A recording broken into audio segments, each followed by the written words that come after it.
And it's Adam with Avalon Auto. We're going to try to put together another GX470 dash swap. I do these more regularly than I'd like to admit, but they're all fucked at this age. So tools you need for a dash swap. Electric ratchet, highly recommended. Phillips head screwdriver, trim tool, a couple of extensions, 10 millimeter for 90% of everything. Let's back this up, 12 millimeter. For one bolt under the airbag, passenger side, 19 millimeter to remove the steering wheel, T30 to remove the airbag. Pick tool helps get the clock spring plugs off. 10 millimeter open wrench just for one behind the cluster. I recommend get yourself an energy drink or a hot pot of coffee, a couple of magnet trays. New dash from Lexus. This is, it scared me when I got this one because I bought it. Called Lexus immediately, said, hey, I need another dash. Here's the VIN. They said, oh, this dash is back ordered. I said, oh, shit. Don't tell me they're running out of them. So sports are far less common, of course. This is a sport model. Sport has a two-tone dash, on this one at least, black with tan. So this one was back ordered. Took about 3.5 weeks to get to me. I was starting to get worried. I almost just went ahead and ordered a black dash because I've got another black dash to do in a ash blue. And those are available next day, but luckily I was able to get this sport dash in. And so 5:30 a.m. on a Saturday. I like doing this early. No parts deliveries coming in, no customers coming in. I've got about 3 hours before anybody shows up at the door. This dash has seen better days. Not the worst I've seen, but it ain't good either. Somebody had a phone mount. I've seen this many times where the phone mount, when removed, rips the dash. So everything comes out. I'm going to go ahead and hook the battery back up to move the seats back, something I forgot to do, but move your seats all the way back. Give yourself as much room as possible. Disconnect your negative battery terminal. You also want to lower the steering column. So put the key in the ignition, lower that steering column, and then take off your negative terminal. So it just gives you a little more maneuverability when you remove the dash. But we're going to come in, remove your handle. Both of these pillars come out. Glove box comes out. All the undercladding around the glove box. Shift knobs come off. Two 10 millimeter bolts and nuts inside the center console. Center console comes out. I've got a couple videos on that. Great time to do your e-brake lubrication also. Steering wheel comes off. You've got two T30s on either side of the airbag. Remove that. You do want, this one just had a steering rack replaced, so the alignment's all out of whack. I don't necessarily want to straighten it by doing the steering wheel, but that's something, you know, keep your steering wheel straight, mark it so you're good to put it back on the right way. Dash vents come out. Be careful with them. It's a lot easier to do when it's hot. When it's cold, things are brittle and they will crack, so just be very gentle with all these trim pieces. Those two center ones in particular, the sports, luckily, these are pretty cheap. The wood grain ones, not so much. But anyways, pillars, steering wheel, all this shit comes out, bunch of bolts, 90% 10 millimeters, and off we go. All right, ongoing process. So you do have to take off these door sill trim plates, because you have to take this piece off here, the little kick panel on both sides. I already mentioned the pillars, but there's a couple screws that you have to get out that hold the dash in place and hold some of the trim panels, the little bracing underneath. And then we're gonna get in here with our T30 Torx, release the airbag, take that out. When you do, please tape up your clock spring. The only reason the steering wheel is so far off, I normally would make sure it's dead straight. This one just had a steering rack replaced. Alignment actually drives pretty straight, but the steering wheel's way off.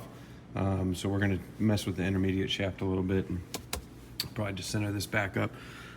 But again, little screwdriver will help get this cluster out. There's a couple of little clips that are Phillips head.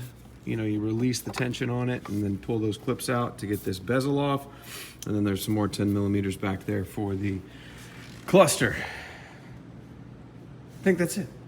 We're carrying on. All right, moving right along. We got the pillars out. We got the glove box out. We've got the center console out, radio out. Yes, I did crack one of these damn things, but I was trying to be gentle and it popped and snapped a little bit. If you've got a CD changer, you got to remove the CD changer. Also, there's one 12 millimeter airbag bolt here that you have to remove. And then start on all these brass colored bolts, black bolts, all the way around. You do have to disconnect your antenna from over here. You have to disconnect this, I believe, an antenna type wire over here as well. And then on the driver's side, we've got the cluster out. Again, first step, disconnect your battery after you move your seats back and steering column down. There's a small 10 millimeter here. Disconnect this. This goes to your solar sensor, whatever, light sensor. So that one's got to get disconnected. And then, of course, you just start again. All these bolts holding down the dash. And a few more minutes. We're at 6:15, so about 45 minutes in. We're going to pull this dash out, start swapping everything over to the new dash, but almost there. All right, so once you get all your dash bolts loose, this thing literally just pops out. The passenger side is the heavy side because of the airbag that is attached to the dash. You also want to pull your weather stripping back because it kind of supports it a bit, but this is not a one-handed operation, but you get it. So these do have little pronged feet that go into the firewall. So you kind of want to lift it up and back, and pop the whole thing out. See, those are the points that it's kind of snugged into. So once you release that, it's just kind of playing a little bit of Jeopardy with it. We do want to disconnect this airbag line as well, airbag connector. I'm going to fiddle with that in just a second. And then pull this dash out. Everything gets swapped over to the new dash. Every bracket, every little retainer, all of these little guys, the little anchor points. So we're going to get that started. All right, dash is out. Mark Levinson speaker in the middle. Don't forget that one. Damn near ripped the speaker wire off. Pulling it out, but again, you've got plenty of plugs. It looks a hell of a lot more intimidating than it actually is, but just keep track of things, take your time. And now that we have the new dash and the old dash, we're going to start the process of swapping everything from A to B. Again, every little retainer, 100% of everything comes off of this, the vents, the ductwork, all of these little clips. You want to make sure they all go back into the same spot. So I normally just start one piece at a time. 1, 2, 3, 4. Swap it, swap it, swap it, swap it. Anyway, carry on. When swapping everything over from dash A to dash B, the only part that you don't do one for one is when you remove the ductwork for the center vents. Set that aside for a few. Then take your speaker, swap it over, swap these little nut certs or whatever they're called over, and then do this antenna wire, because once you put that, if you just go put the ductwork back on there, then you cannot do the rest of that.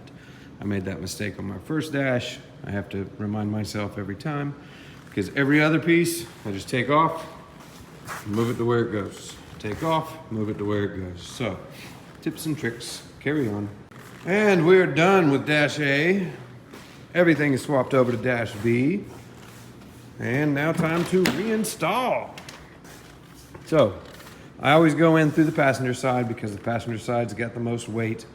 Kind of get it in there, getting it put into its retainers up here, where these little blue penis looking things.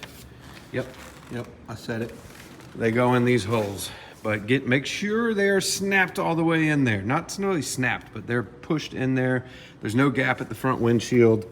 I have made that mistake once where you start bolting things up and realize it's not 100% aligned. So take your time, get it set back in position properly. Let's go.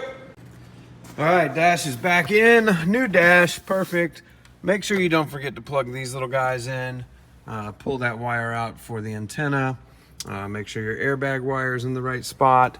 Make sure all of these are pulled out where you can access them. I have done this over and over again where some of these wires get kind of hidden behind the dash. So you want to make sure all your cables, all these cables and connectors are exposed where you can reconnect them, because once you tighten in this dash, it's a real pain in the ass to get some of these back loose again. So take your time, make sure before you cinch it in that you pull all these connectors out where you can access them. Make sure you plug all these back in. I had one the other week that the heat or something wasn't working with the air conditioning, because this is the ambient air temperature sensor, and I had connected everything, but I forgot to snap this one in all the way. And so when you turn the heat up, it wasn't getting hot, and it was just kind of a weird thing, but it ended up being one missed plug. So make sure all these are exposed. These are your cluster ones. Make sure they don't get caught behind it, and get these back in, and they just kind of snap into place. There's not a big thing to them. And then as you go around, you'll line everything up more perfectly and get it cinched back in. But again, just make sure none of your wires are caught behind the dash, because that will complicate things, and you'll have to start loosening it back up to get those out. So carry on. All right, dash swap is done. Right at 2.5 hours. Started at 5:30. It's 8 o'clock.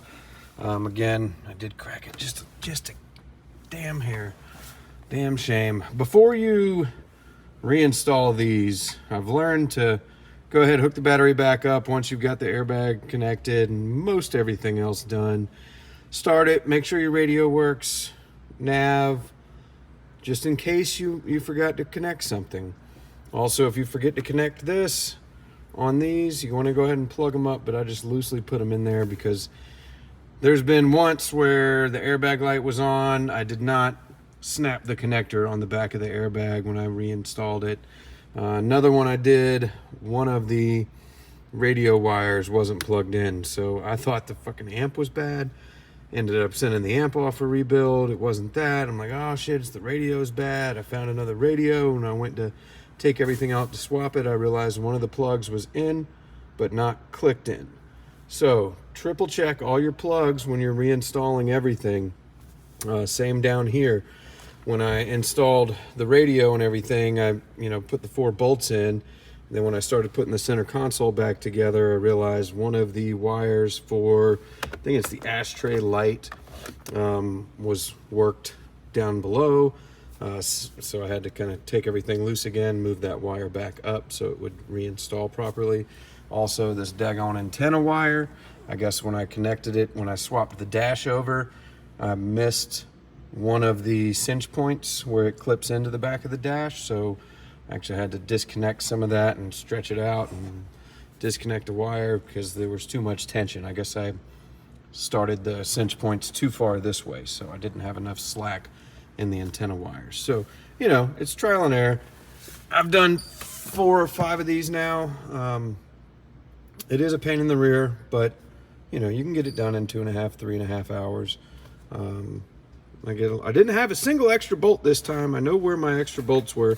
I always seem to have 2 extra bolts, and there's 2 bolts over here when you take this center console piece out, that when I reassemble it, they get covered up real quick. So I was looking for it this time, and I realized, okay, so 100%, no extra bolts. That's a win. But new dash looks so much better. So much better than this old crusty thing right here. So this sport dash, the 2-tone, and this is the first one of these I've had, but that's your part number for the 2-tone. Again, this one is not as common. It back ordered on me, and scared me because I didn't think I was going to have a dash for this, but it back ordered because it's the 2-tone. The ash blue mica I'm getting ready to do next is a 100% black dash. So even the bottom part is black. Those are still available. I'm going to swap these headlights out. Probably. They might polish up pretty good. About to do hood struts. But again, reassemble, check. Turn the car on, make sure there's no warning lights, that you forgot to plug something up, and start early, have patience. You can get it done. Adam with Avalon Auto.